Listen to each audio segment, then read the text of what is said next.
Paceworking events for a number of years, but they've all been online events. Now, when we had lockdown in March, I was actually very ill around that time. And what I did was God bless. I decided that it was time to actually switch Paceworking events to, you can put yourselves on mute now, actually.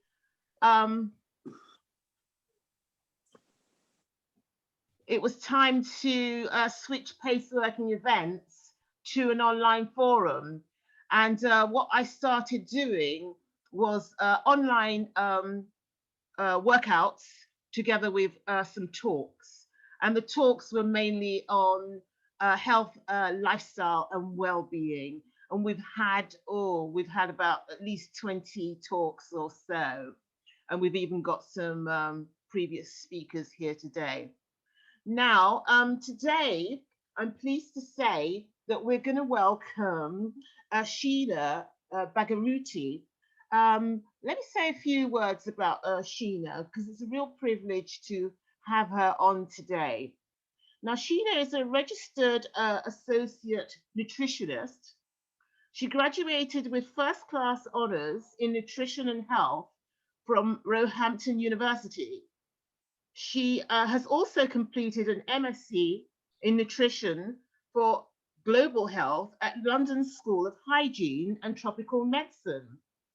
She's been working with Action on Sugar and Salt team since August 2019.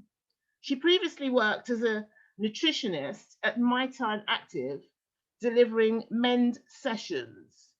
So she's here to talk about salt and what we should do to actually reduce our salt intake and the importance of reducing our salt intake. So I welcome you all, and without further ado, let's have Sheena. So everybody, let's welcome Sheena. I'm just going to share my screen, so hopefully this does work and I don't have any technical difficulties. Can you see my screen? Yes, I can. Is that okay? Brilliant. Okay, so I'll just start. So as Shay has already introduced me, I'm going to talk about the importance of reducing salt. So first of all, about Action on Salt in particular. So I'm not sure if you've heard of Action on Salt before, but as a charity, we raise awareness of the health effects of too much salt in our diets through surveys. So on the right-hand side, you can see that I've put some infographics on to show you our surveys. So our most recent surveys have been about crumpets. So for example, Warburton's giant crumpets contains as much salt as 3 portions of small McDonald's fries. And we've also looked at plant-based meals, where in the out-of-home sector, nearly half of all meals had about half the maximum amount of salt, which is 3 grams. And finally, bacon, where 2 rashers of bacon have been found to be saltier than 8 bags of ready salted crisps. So quite a lot of salt. So it's important to note that we aren't there to tell people what to eat, but really we're there to show that there's a variation in the food industry with different products. So the food industry can make products with less salt, and we can choose those less salt options. So a lot of the food we eat are high in fat, sugar and salt, and 75% of this food is from the food industry. So it can be quite hard to change a person's habits or even dietary behaviours. So we talk to the food industry to try and get them to change their food. So we also influence policy to drive change, to improve public health. And as a nutritionist, I can measures to improve your public health and your health, but unfortunately I can't give specific advice. So if you do have any concerns about your health, then please contact your GP or be referred to a dietitian. So what do I mean by healthy eating? So you might have seen this Eat Well guide before, but if not, This is a visual representation of what's needed in a recommended balanced diet. So it's important to have fruits and vegetables which have antioxidants, and this helps to reduce damage to blood vessels, and potassium, which helps to control blood pressure. So the fiber found in fruits and vegetables can lower your cholesterol, and folate, which is found in green leafy vegetables, may reduce the risk of stroke. So we also have carbohydrates, which is our main source of energy, and whole grains and cereals also contain fiber and folate. There's also dairy.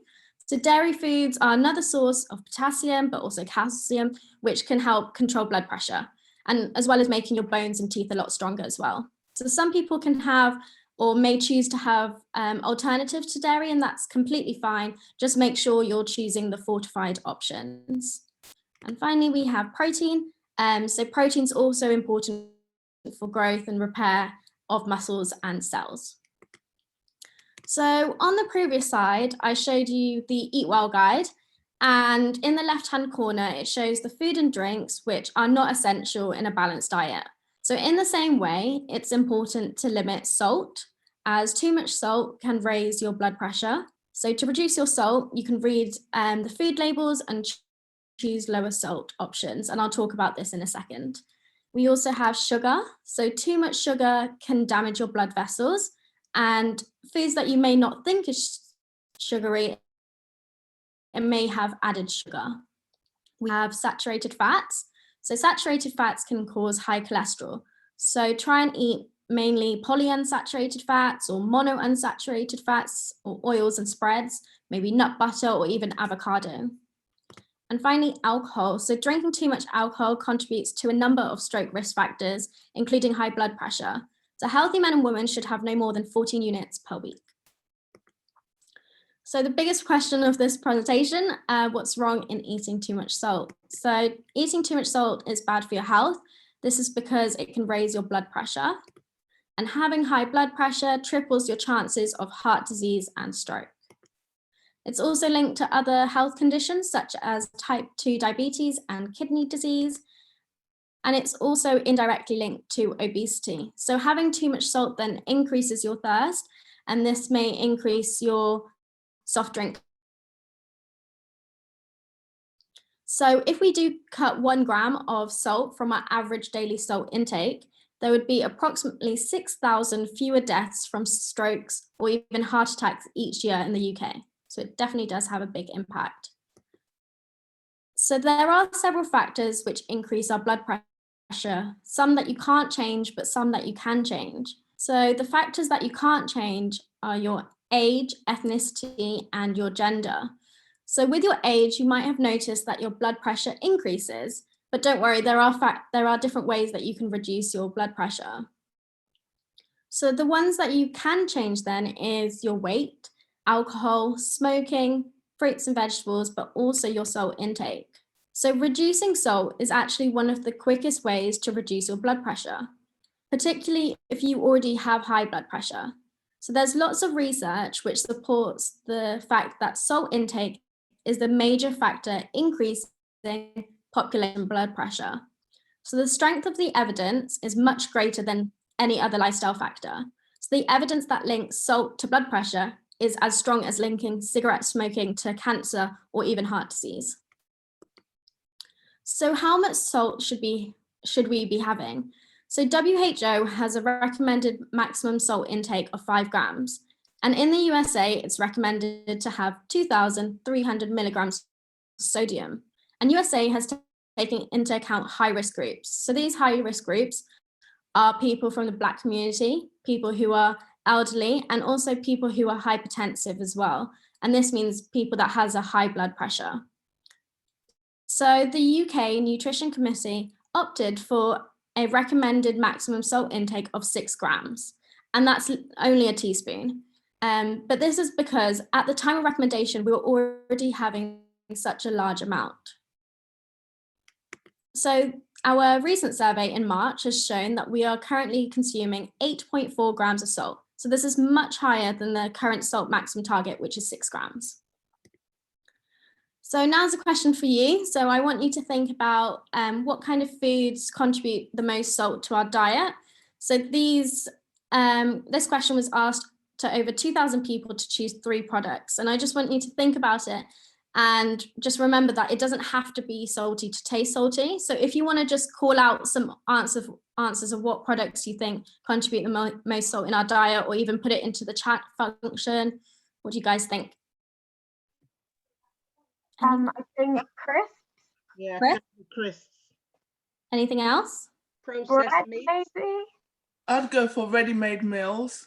Ready-made meals, and we had meat and cereals and the cured meat. Yep, brilliant. Anyone else want to have a go? I'm surprised the soup is there. Spreads. Yes. Spreads. Breads, yep. We've had like a varied answer, so if I now reveal, so only 13% of people mentioned bread and 12% said breakfast cereal. So I know some of you mentioned some of these. Nearly 3/4 incorrectly believe that crisps are the biggest contributor, but the largest contributor of salt in our diet is actually bread. And you might be thinking, you know, it's not the saltiest product. Why is it the largest contributor? But it's because we eat so much of it and it adds up. So it's our staple product, and we tend to buy the same loaf of bread each day. So bacon, which was 4%, came in second, and then third was ready meals, which one of you said as well. So a report from Which stated that 80% of consumers claim to be trying to reduce salt, but many don't actually know the biggest salt contributors. So there's not really going to be any big impact on their intake because they don't know the biggest contributors. So how can we eat less salt, and what are some simple tips? So the more you do, the better the outcome will be. So it's not just about reducing your blood pressure, but it's about improving your diet and improving your lifestyle as well. So we help people make healthier choices and also recommend manufacturers to reformulate products for a healthy profile. So salt can be found in surprising places, as I said on the previous slide. So it's really important to check the label and compare products. So on the right-hand side, you can see our campaign in 2018 for Salt Awareness Week was 6 ways to 6 grams. So it's important to check food labels before you buy and choose less salty options. So you can use Food Switch and other free health apps, and I'll talk about Food Switch in a second. Try to swap from branded products to retailers' own brands, as they tend to be lower in salt. So look for lower salt options or no added salt to your usual kind of food options. So for example, no added salt, Heinz tomato ketchup. Be mindful and try to think about the salt you're having in one day. So let's say for breakfast, you would have toast, marmalade, and butter.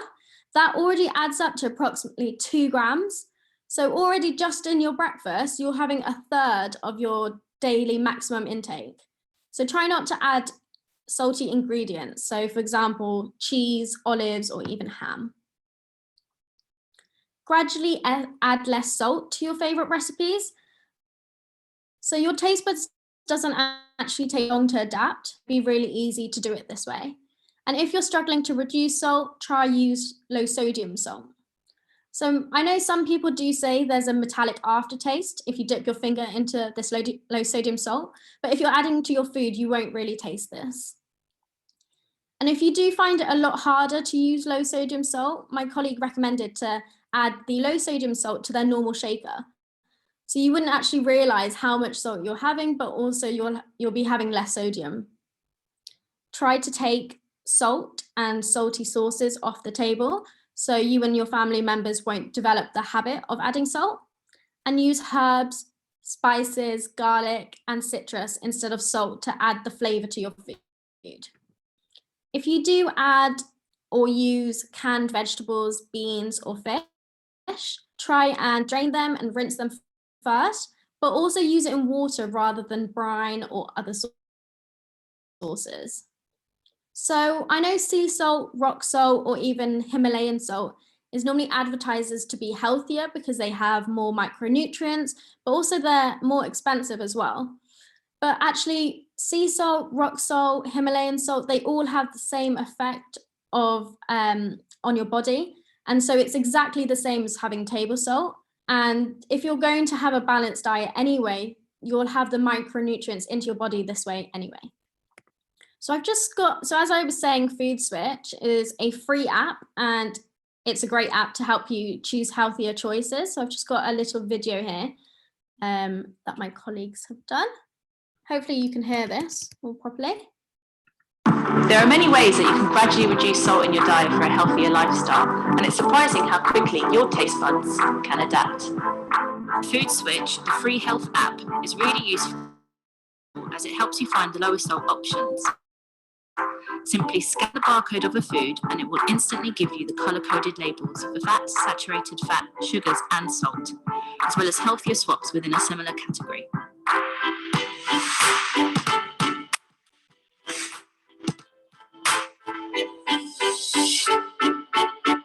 Did everyone manage to see that video okay? Sorry. I hope it was okay. So you can download Food Switch, and it's available on Apple and Android phones, and it makes your shopping easy but also speedy as well. There are many ways. Sorry about that, technical difficulties.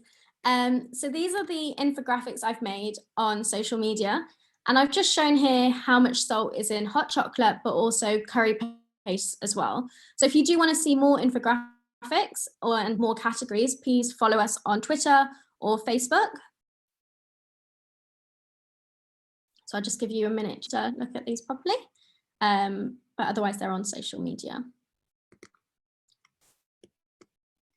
So with the cold weather, many people tend to use stock for stews and soups. And Shay told me that some people use Maggi stock cubes. So in Maggi stock cubes, there's 60 grams per 100 grams of salt compared to other stock cubes, which has 0.5 grams per 100 grams of salt. So try and use the less saltier options. And if you do have any categories that you want to see, then please just do message us on Facebook or Twitter, and I'll do a little infographic and show you all. So Blood Pressure UK is a great charity to get involved with, as it's a member-based charity which provides support and information to bring people's blood pressure under control. This year, Know Your Numbers Week was all about home monitoring. So as I've said before, that ethnicity can affect your blood pressure, as well as being more sensitive to the effects of salt compared to different ethnic groups. So for example, Blood Pressure UK has provided specific resources for the African Caribbean community, but also the South Asian community as well. They've also translated their leaflet introducing high blood pressure into 32 different languages. And I'll provide the website after that. You can download these resources, and they're really handy as well. So there's lots of resources on our website as well. For example, the Low Shopping Guide, Less Salt Recipes, and Food Switch leaflet as well. So before I finish, I just wanted to say about Salt Awareness Week. So Salt Awareness Week this year is happening from the 8th to the 14th of March. And this year, our theme is more flavour, less salt. So with COVID, there's been so many restrictions, and we're spending more and getting creative in the kitchen with new flavours and new recipes. So it may seem that the only way to add flavour is just a big pinch of salt, but really there's so many different ways of ensuring your food packs a flavoursome punch. So this Salt Awareness Week will be providing simple tips to help you use less salt and celebrate home cooking, or with more flavour and less salt. Thank you for listening. So I've provided some of our contact details in case you want to get in touch with us, and also our social media handles as well. So if you've got any questions. Thank you, Sheena. Do you want to just take off the screen so I can see everybody? Have we all seen the contact details? Is that all okay? Yeah. Excellent. Oh, that was a fantastic presentation. Really well put together, informational, And there was a lot packed in there. Thank you ever so much. Has anybody got any questions? Let me just see you all. Any questions there? Nikkei, I think I can see you. Yeah, please unmute and ask your question. Hi, Sheena.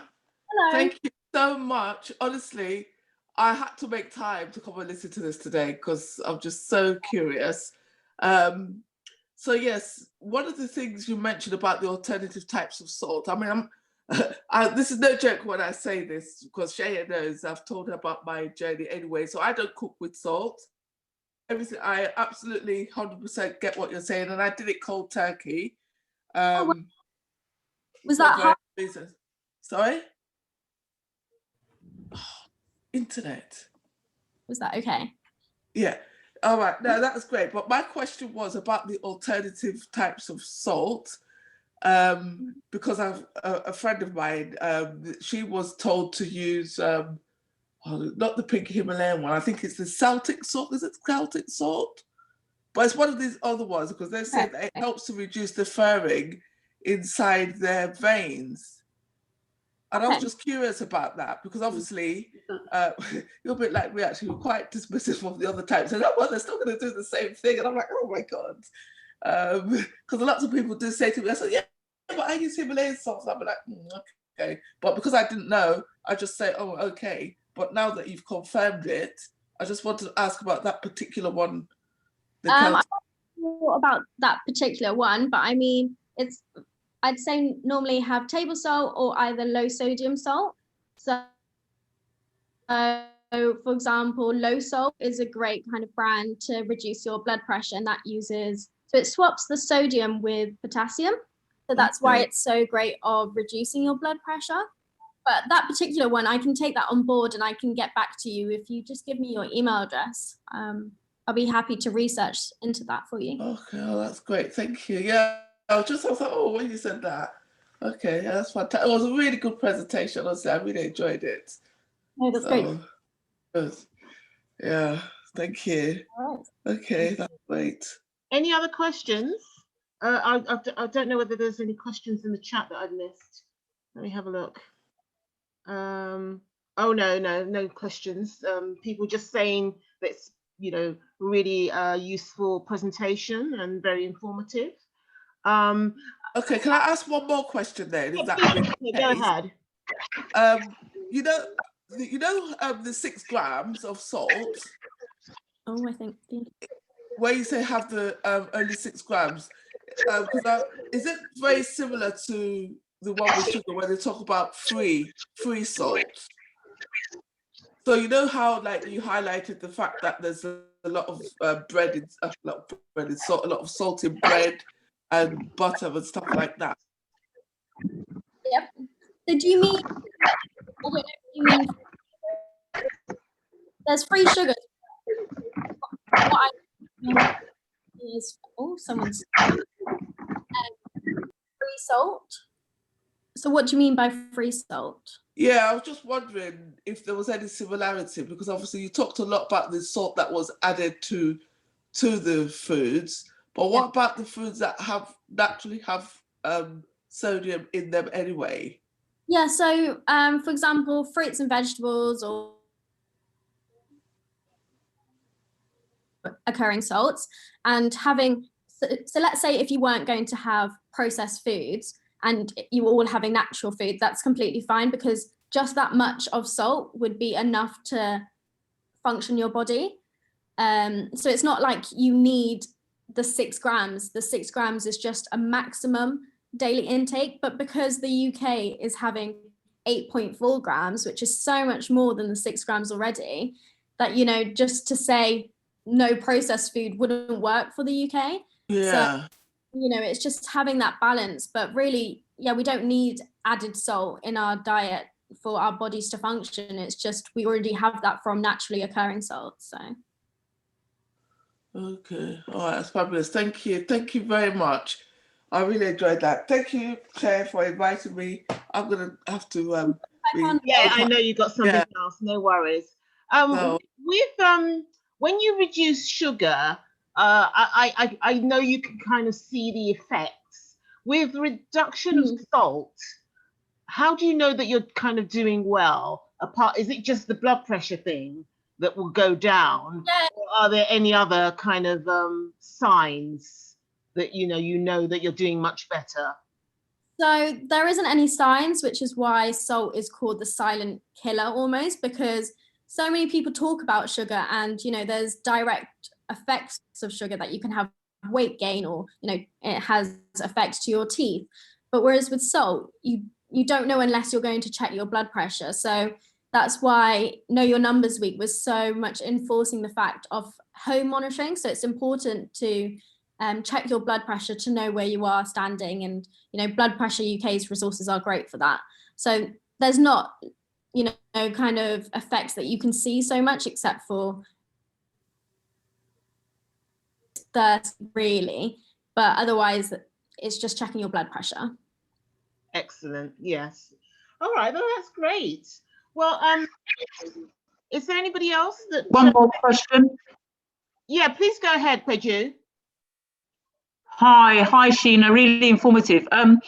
2 questions. Other than low salts, anything else that you on the shelves that one can use to, flavour food? I've just checked what I thought was very good, and the labelling is just, I won't be buying it anymore because it's not good at all. I don't know why I didn't check the label before, but there you go. Yeah, so stuff that you can get from supermarkets or health food shops that can flavour food but doesn't have as much salt in it, please. So either that you use just your normal salt and you reduce the amount, or you use like a potassium salt. Right. So the potassium low salt, or I think they have so I know in some supermarkets they have low sodium salt that you can buy the shaker, which is quite good. Otherwise, just herbs, citrus, and looking at your usual like favorite foods. And with Food Switch, just looking at, is there another kind of product that has less salt? Because you'd be surprised of how many different products that have less salt. For example, the infographics that I showed before. So it's just checking the label and looking at which one has the less salt, really. And okay, anything that you want to know of, like I can check seasonings or anything else. I can create different infographics for Facebook and Twitter as well. Right, thank you. And my last question is, because my daughter is an athlete, and I know that when people train, if they lose a lot of hydration, they do advise them to hydrate with an isotonic mix with a certain level of salt and sugar. So do the same salt advised salt percentages, for want of a better word, or weights per person per day, does it still apply to really active people like athletes that do a lot of sweating, a lot of training and so on?